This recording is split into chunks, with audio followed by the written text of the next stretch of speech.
Hello, everyone, and welcome to today's session.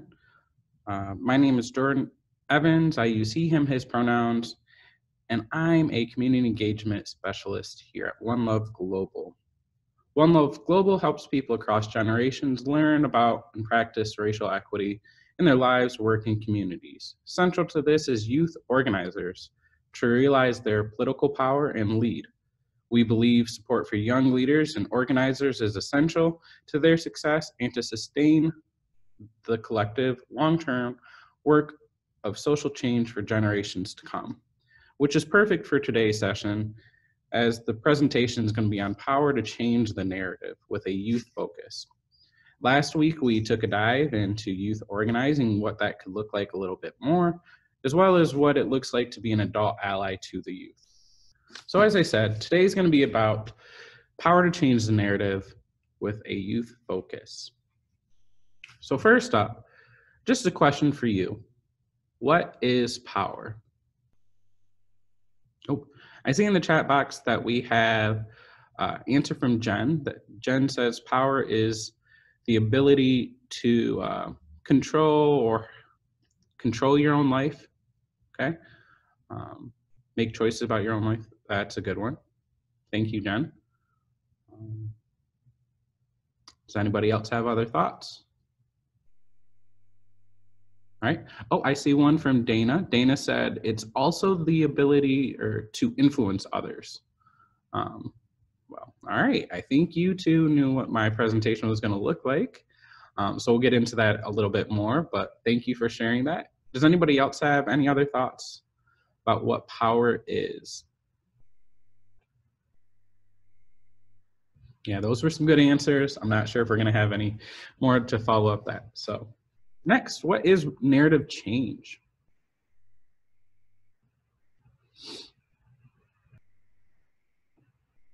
Personally, when I hear narrative change, I think of Martin Luther King and his life. I think of when he was at the peak of the civil rights movement. He was hated by most of the country. Approval rates for him were dismal. Yet nowadays, he is heralded as a national figure and somebody that we as Americans should aspire to be. And I think of that narrative, and I think of narrative standing for story. So the story we told during his life was that he was a troublemaker, a rabble-rouser, somebody that was bringing up issues that didn't need to be talked about. But today, that narrative has changed, and it has turned into a watered-down version of what MLK did stand for, but he is universally accepted in the country. Maybe it's not his full identity that is loved, but there is a love for who he is.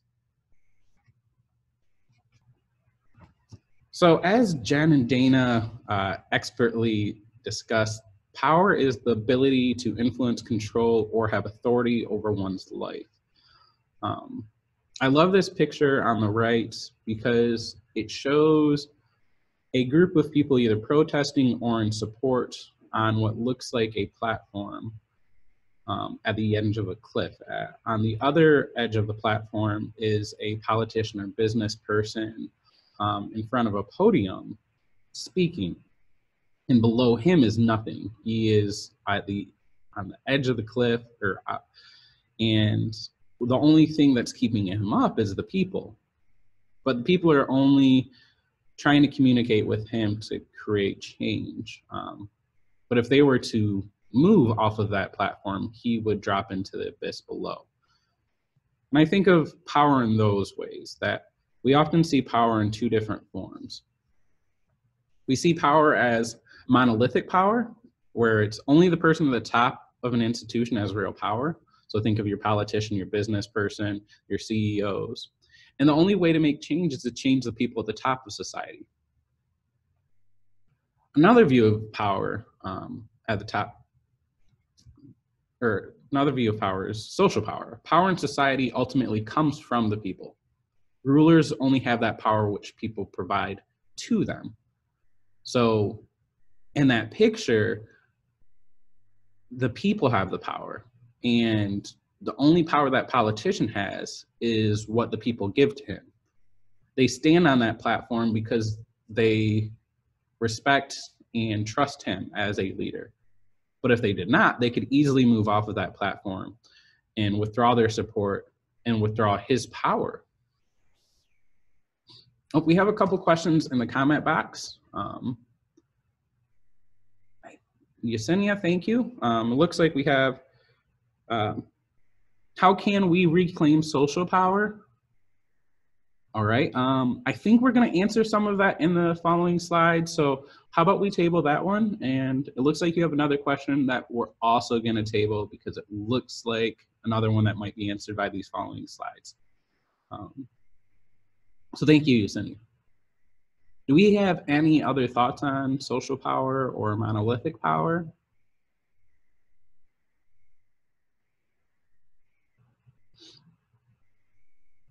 Personally, I think that we've all been born and taught into the society to view power as monolithic power.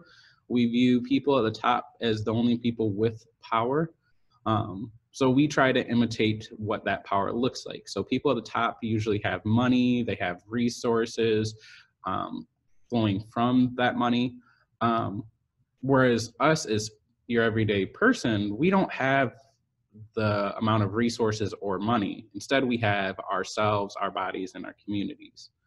But we've been tricked to think that the person at the top, because they have money, are the only powerful people. But as the image shows, if we withdraw our consent or we challenge them, we are the ones that are giving them their power. So I remind that for us because we do have the power here. And as a nonprofit and as organizers, it is our job to make sure we're reminding ourselves about the social power and the narrative of where power comes from and who has it. So we're going to do a case study and look at a quick case study today from the Birmingham Children's Crusade of 1963. You might have heard of some of this growing up or in school or in college. I know personally I had heard some things about this. I knew that youth were involved during the civil rights movement, but I had not known the depth and too many of the specific details. But I think this would be perfect for us to kind of talk about what power looks like and how us as adults can make sure that we are not stepping into power or restricting power for others. Again, power is the ability to influence others as well as our own lives. So Birmingham Children's Crusade of 1963 started with youth wanting to get more involved with the civil rights movement in Birmingham, especially with Martin Luther King Jr. being there. For many youth, they were already involved and indoctrinated into the civil rights movement. Their parents were attending meetings. They were in segregated schools and segregated neighborhoods. They couldn't go into some businesses. Like today, some youth were being beaten and harassed by police. So they were already involved in the civil rights movement. What they wanted to do was be a key part of that and to make their own choices, to take agency back from others and to have a voice in this movement. But the youth were discouraged by people like Reverend Dr. Martin Luther King Jr., who expected violent response from Bull Connor at the time. Martin Luther King Jr., like many parents and many adults, feared for their safety, did not think that this may be a war zone, for lack of a better term right now, would be a great place for the youth to come. So after he had told them no, the first phase of the campaign started, which was met with violence and arrests. You might actually know some of this because Martin Luther King was sent to jail. And while he was in jail, he wrote the letter from a Birmingham jail, which you might have read. It is personally one of my favorite documents or anything coming from Martin Luther King. It is a great starting piece to look at his life and his thoughts and beliefs and who he sees viewed as holding back liberation and who was supporting him. So if you have some time, feel free to check out Letter from Birmingham Jail. But we're not going to go too much into that today. Instead, we're going to make sure we're focusing on the youth.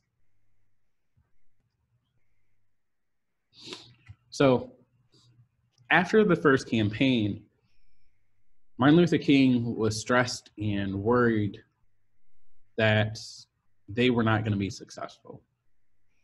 James Bevel, an advisor to MLK, pushed for the youth to become an integral part of the campaign. King witnessed the power of the young Freedom Riders in 1961, which youth stepped into their power and were making changes across the country. John Lewis himself, at age 21 at the time, stated, "We considered it natural and necessary to involve children, adolescents, in the movement."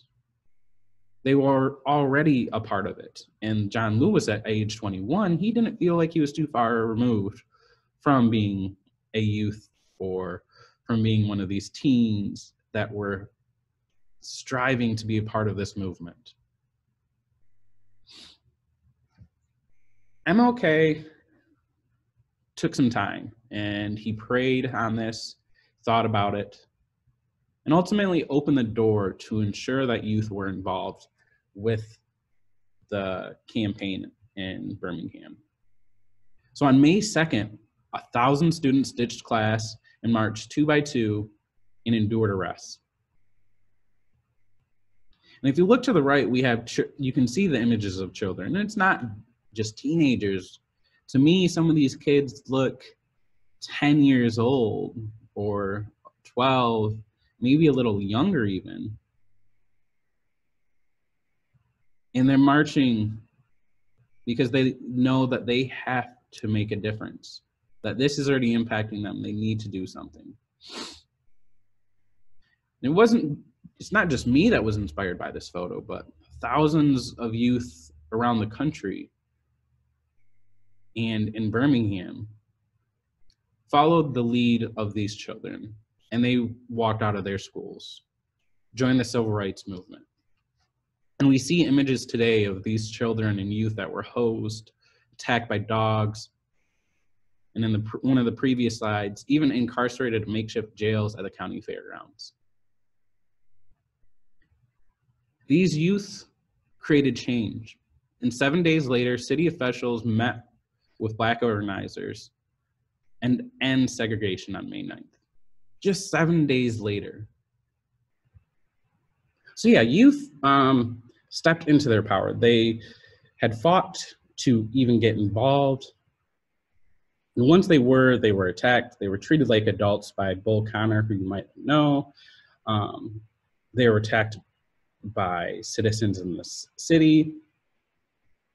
They were incarcerated.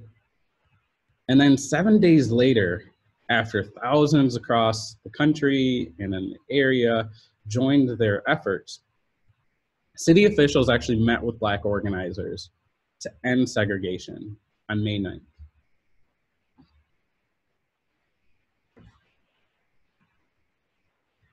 So with that case study, I want us to think about a few things. I want us to think, what ways did adults and allies silence, restrict, or empower the youth? And on the right, we have youth as objects, youth as recipients, youth as resources, and youth as powerful. And when we say youth as objects, it means adults know what is best for young people and can control situations in which youth are involved. Youth as recipients, where adults allow young people to take part in decision-making because they think the experience is good for youth. Or youth as resources. Adults respect young people as having something significant to offer, and youth are encouraged to become involved. And then youth is powerful as individual autonomous beings that are capable of making their own decisions and ability to influence others. As Jen and Dana in the slide mentioned, as powerful as being that definition of power that we discussed. So I'm going to open this up again and ask participants to kind of share what you had heard. Where do you think the adults showed up on this? Jordan, I think this is Jennifer talking. To me, the case study showed that they empowered the youth by kind of modeling, because it indicated that the kids were already involved in civil rights because their families, it was prevalent within their families. And so the adults modeling activism really, to me, was the beginning of empowering those students with knowledge of their own sense of power. Thank you, thank you. So just reiterating, they were modeled what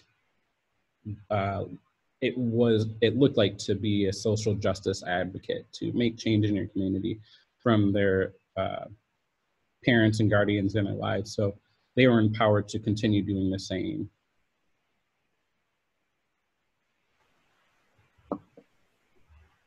So Dana shared the adults didn't restrict the youth because they allowed them to participate. My mom grew up down south and she was not allowed to protest as a young person. Thank you for sharing that, Dana. I'm curious too. They didn't restrict the youth because they allowed them to participate. But then your second part was she was not allowed to protest as a young person. Do we have any other thoughts? Didn't restrict the youth. Do we think of maybe, do we think of the youth as objects, as recipients, as resources, or as powerful in this moment? Oh, and from Jen we have, I think the images and use of students was powerful to change the public's perception of what was happening. I completely agree with that. I think showing youth, especially some of those images where youth are imprisoned or being hosed, was powerful for so many to see that Jim Crow and Bull Connor really had no moral obligation to anybody, that it was okay to hurt and harm children. And I think that narrative that Jim Crow was beneficial to the country was being challenged with those pictures, that how can it be beneficial when we're hurting our youth? But again, I just, quick one word, do you think it as youth as objects, recipients, resources, or as powerful beings or people during this case study? Personally, I'd say that the youth weren't seen as powerful, they were seen as resources. Specifically because the youth came to MLK and the Southern Christian Leadership Conference and said, we want to make change. We are seeing this impact everything in our lives. We should be doing this. And there is a gatekeeper that had the door shut on them and said, no, you are not going to participate until other advocates. So I'd say maybe James Bevel saw the youth as a resource of power to influence and uplift what is already happening by adults creating change. That they weren't seen as powerful, but as resources to continue pushing the narrative.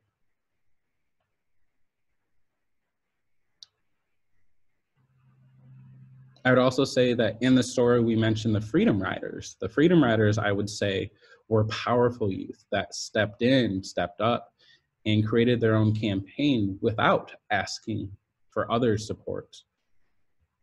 They took the initiative and stepped up. Do we have any thoughts on that? All right. So a couple key reflections that I had taken away from this were, and for our work, that youth culture needs to be validated, respected, and honored.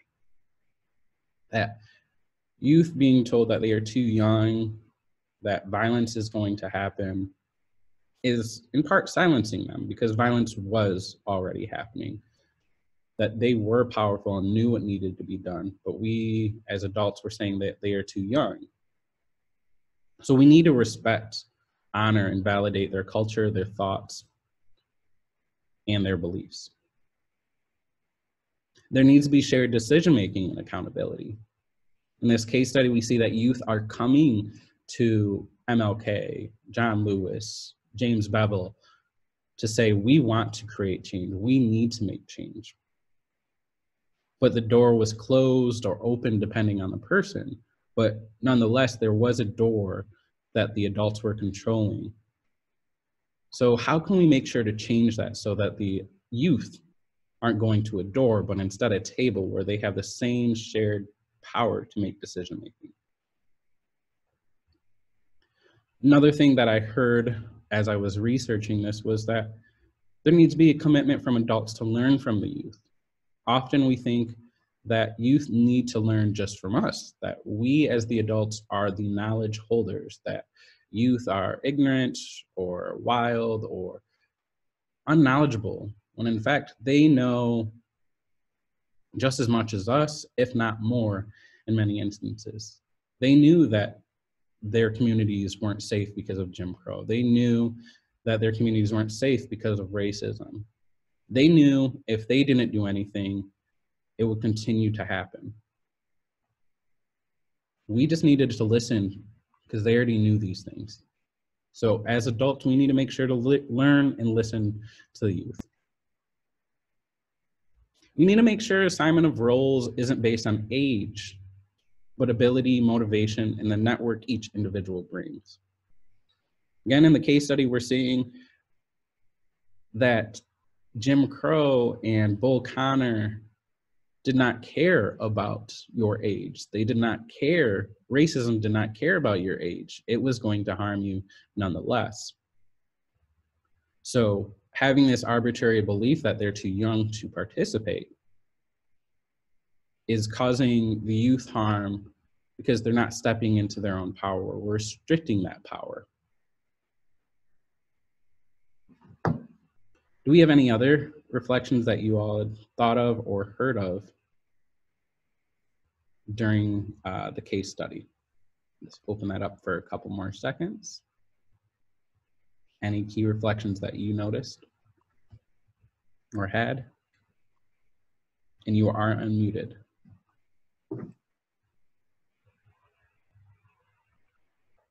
So Jordan, this is Jennifer talking again. I understand what you're saying and I appreciate that. And I agree wholeheartedly that our young folks need a place at the table because we can learn from them. My concern though is from a mother's point of view, and I just try to put myself back to those parents, right? Because I have 3 kids and the safety, the parents knew what was going to happen, and the safety of their children was first and foremost, I'm sure, in their minds, when valued out with how far are we going to get with the civil rights activism piece. And so I think it's complicated. And you look at what's happening in the environmental arena right now, and the young woman who came forward and is really kind of, promoting environmental activism, and she's getting shot down by the adults and bullied. And I mean, so from a parent's perspective, you do worry about that, and these kids putting themselves out there for ridicule and worse. Yeah, thank you. Thank you for sharing that. I think that's completely valid. And I think that's what MLK was so worried about, was these are his youth, he could see his daughters and these children. He could see his family, his church, his children, and a reminder that we had, there was the bombing, I believe 2 weeks or a month after May 9th, or no, a couple months after. So that concern of youth being involved and youth being targeted and bullied or worse is a completely real and valid concern. But also with the bombing, I'd share that some of the youth were not necessarily involved, had not necessarily came out and been protesting. But Jim Crow and racism and the American ideas and policies at the time allowed for these Black children to be killed with or without their participation in the civil rights movement. So it's as you said, it's complicated. It's hard because if you don't do anything, you're harmed. If you do something, you're harmed. And I think maybe that's where the youth were at that specific historical moment. And as you mentioned, Jen, today with youth talking about the climate, that they're already going to be harmed. So what else do we have to lose? Or as Assata Shakur says, we have nothing to lose but our chains. And it's complicated, it's hard. But I figured this would make us think a little bit harder about when we're saying let's bring youth to the table, or let's have youth at the table, or being involved with youth. What does that mean, and how can we ensure that we're not silencing them, but opening doors or making sure that table is ready for them to come in all their beautiful, powerful selves? Do we have any other thoughts from anybody else before I go to the next slide? So the bottom line is youth are powerful. They don't need to be empowered because they already are. They are powerful. They are knowledgeable. What they need are obstacles moved out of their way. They need us to believe in them. They need us to listen, and they need our support and resources. But they are powerful, and we need to change the narrative that they are dependent completely upon us. But sometimes they just need us to get out of the way so they can lead. So from everybody on the call, I believe you are a TRHT member or have been in the past. So how does youth adult power sharing relate to truth, racial healing, and transformation? Go ahead, Yesenia. I just think from a social justice equity standpoint, youth is one group that may not often be invited to the table, as well as the elderly or older adults. Mm-hmm. We're still here wondering which should be used in terms of the term. But I do believe that there are other populations that we tend to ostracize, even from an equity standpoint. We don't intentionally do it because obviously we want everyone to be at the table. But you bring up a good point that it's about sort of giving the space, and I would leave it at that, giving the space for youth and older adults and anyone else who tends not to be in their positional power as humans to speak out and speak to what they feel it's important. So just bringing that up as an overall observation that I had from your presentation. Thank you. So definitely giving space to youth and, as you said, other groups, because this is not just youth that are being left out of the table. But as you mentioned, some of our elders, or my Black Lives Matter movement, we say our yelders, our young elders, because they are young, powerful themselves, and are ready to create change, but often we're closing the door, not inviting them to the table as well. Or other marginalized groups that are being left out from invitation from the table because we don't believe in their powerful powerful entities and bodies and selves. We had another comment from Dana. One, she thinks it's very valuable to listen to our young people. She has 3 kids and also stands by and behind their voice.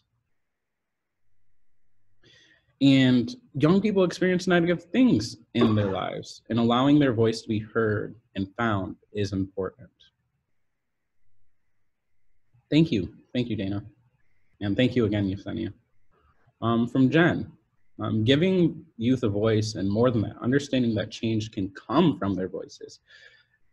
So yeah, like the case study, youth were able to create instant change. It took 7 days from their involvement for change to occur in Birmingham, where segregation was ended, where business leaders had to negotiate with Black leaders in the community to make change for the whole community. So a voice and action evolving from their voices, that is where adults can help to anticipate and address possible roadblocks. Thank you, Jen. So back to the prompt as well. So how does youth adult power sharing relate to TRHT? I'd like to share out, our work with Peace, Prosperity, Youth Action Movement, with Black Lives Matter, and how the way we have been organizing the last few years is the youth and PPM, Peace, Prosperity, Youth Action Movement, have been sharing their concerns, sharing their issues, have been calling us or in meetings, telling us what is impacting their lives.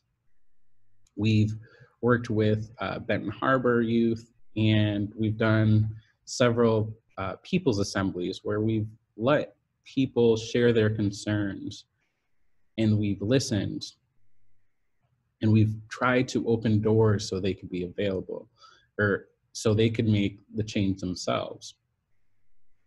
For us as the adults, we've taken their recommendation, their thoughts, and used our power and privilege to try to open doors, to create policy, to do the things that our knowledge and expertise has prepped us to do. Sarah, I'm gonna invite you to share a little bit more about your thoughts on the youth adult power sharing too, if you have any. I know you would help me on this one. Sorry for the impromptu.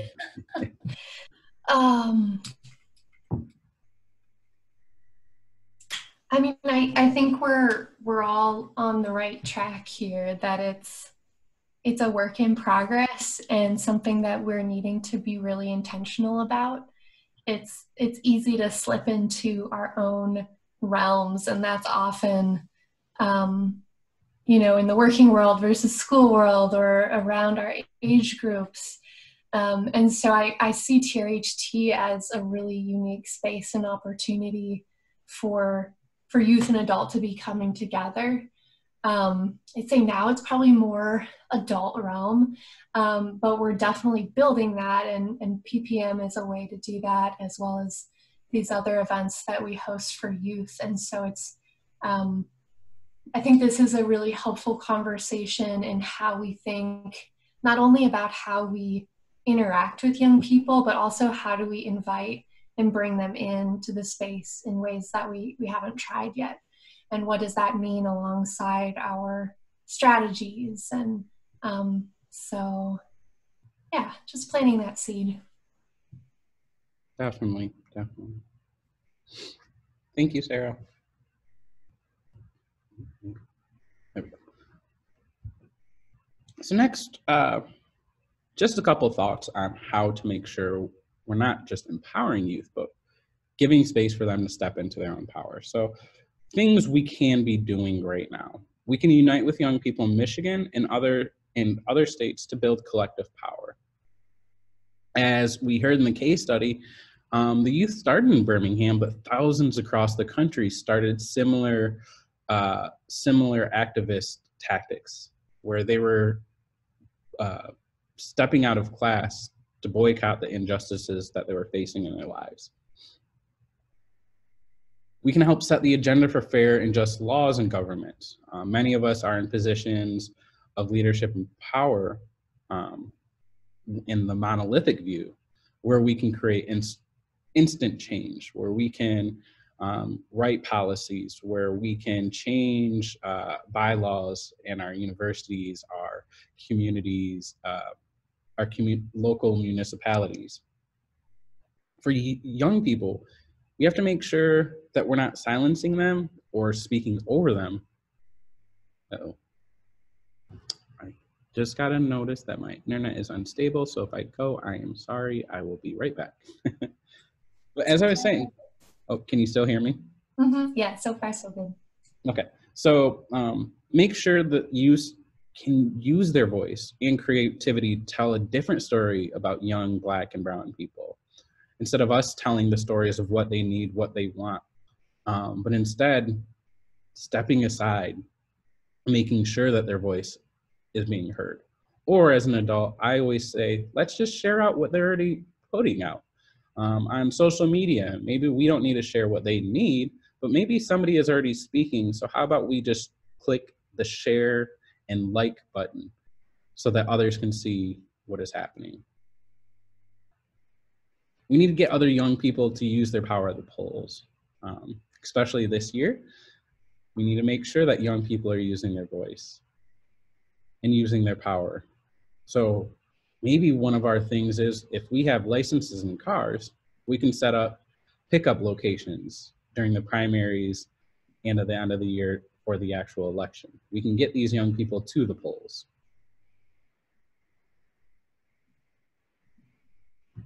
So youth organizing can look different in different spaces.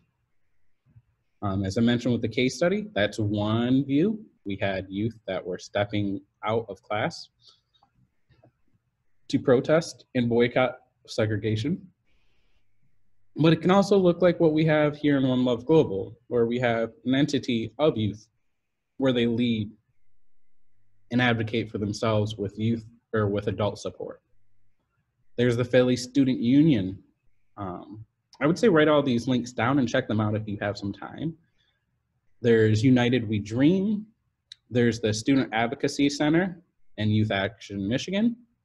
And one of my favorites, it's BYP 100. It is similar to Black Lives Matter, except I think once you hit 25, you're no longer allowed to be part of BYP, or maybe it's, I just know I'm not allowed to be involved any longer. So it is explicitly for youth, which I think is so amazing. It's specifically for Black youth, with a focus on queer, trans, and other marginalized identities within the Black community. We have 8 more minutes, so I'm gonna try to make sure we get to our questions here. So I believe this is my last slide for us, and we can open it up to discussion. So the question, or what we started off with, was this presentation is on power and narrative change. So when we say narrative change, it's asking, what would it look like if youth organizing changed the narrative around youth and power? So we're gonna open this up to you. And what would youth organizing look like if we change the narrative around youth and power? And if you have any other questions, concerns, thoughts you want to raise, you are all unmuted, so feel free to unmute yourself if you are on your phone or tablet or computer and ask a question. We also have the chat box, which we will read out the questions. Sarah, can you share out the questions that we had tabled at the beginning as well? Yes, one moment while I grab those. I also just wanted to mention to folks, later I'll post in the chat box the link to our new webpage for the TRHT learning community. So that is where the recording for this video is going to be, as well as other recordings and past newsletters and things. So if you didn't have a chance to grab the URLs that Jordan just shared, they will be there, and we'll make sure that they're accessible. Thank you, Sarah. The question was, how can I make the case to my organization or group that we need youth leadership? So folks who aren't already thinking of youth as leaders, or who just haven't thought about youth to adult partnerships before, how can you communicate about that? So I guess the first thought is my off the cuff response. So I have some comments. Oh, go ahead. My first thought and comments are similar to the case studies. Youth are already being impacted by things happening in our world and our communities. They already know these things. Really, the case that needs to be made is that it is already impacting them. So if we are not having them at the table, we're missing a key piece of the solution that we're looking to solve. Do you have any thoughts or responses as well, Sarah, on that one? Well, I want to uplift what folks are sharing in the chat. I think that's a great way to frame it around how these issues are impacting youth. So of course they should be at the table. Dana also shared make space for youth in decision making at tables, especially when it impacts them in their future. So in line with what you said, sharing and supporting our youth activism. Jen shared, I think if we change the narrative and youth knew they had power, organizing might be easier. A permanent voice at the table would make sure voices are heard. I totally agree. I love the permanent voice of the table. Awesome. What we've heard from Benton Harbor youth and youth here is that they're unable to make a lot of changes because they're not able to participate in some of these commissions, committees, school boards. So what we've been pushing and they've been pushing for themselves is having a permanent seat at those tables. So having a youth for the school board, having a youth at committees and commissions where it's reserved specifically for youth. So I love that idea, Jen. So thank you for uplifting that and sharing that. I agree. And it also reminds me of what we talked about a little. Oh, sorry. Can you hear me? Yep, go ahead. Oh, okay. It also reminds me of what came up at our TRHT All Teams meeting, where we were talking about what happened at MSU and the organizing that the students are trying to do there. And I think it's experienced across universities and schools where youth are trying to organize around things that are impacting them, but then they're there for a short time, they graduate and they move on. So how do we, as people around them, help support the continuity of their work in spaces where there is that that change of youth leadership? Mm-hmm. Thank you. I think we had a couple other questions Yesenia had brought up at the start as well. Yeah, let me scroll up here. Yeah, so Yesenia had asked about how to reclaim social power, and then also how do we change the narrative to not fall prey to monolithic power?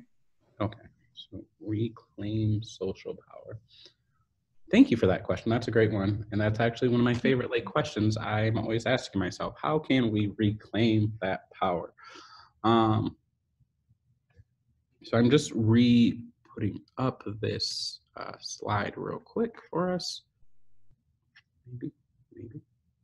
There we go. So again, social power is the power in society ultimately comes from the people. Rulers only have that power which people provide to them.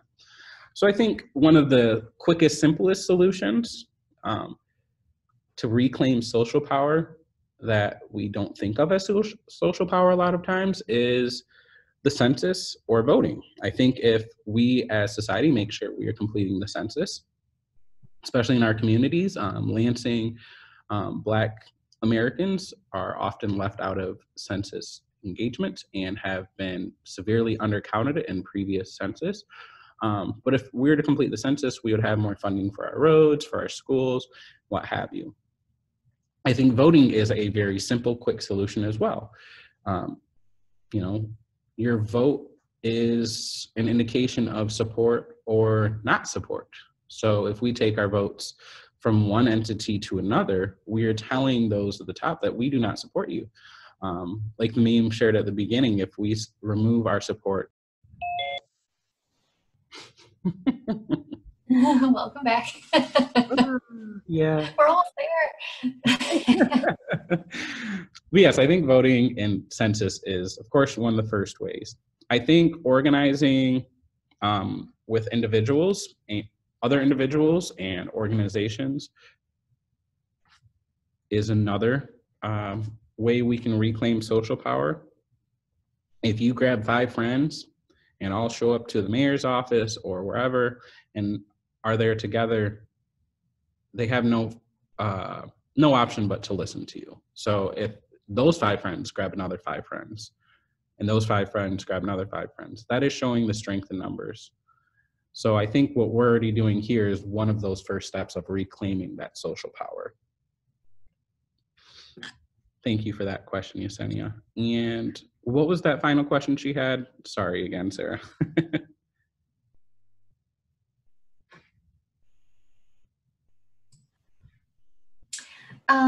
So how do we change the narrative in order to not fall prey to monolithic power?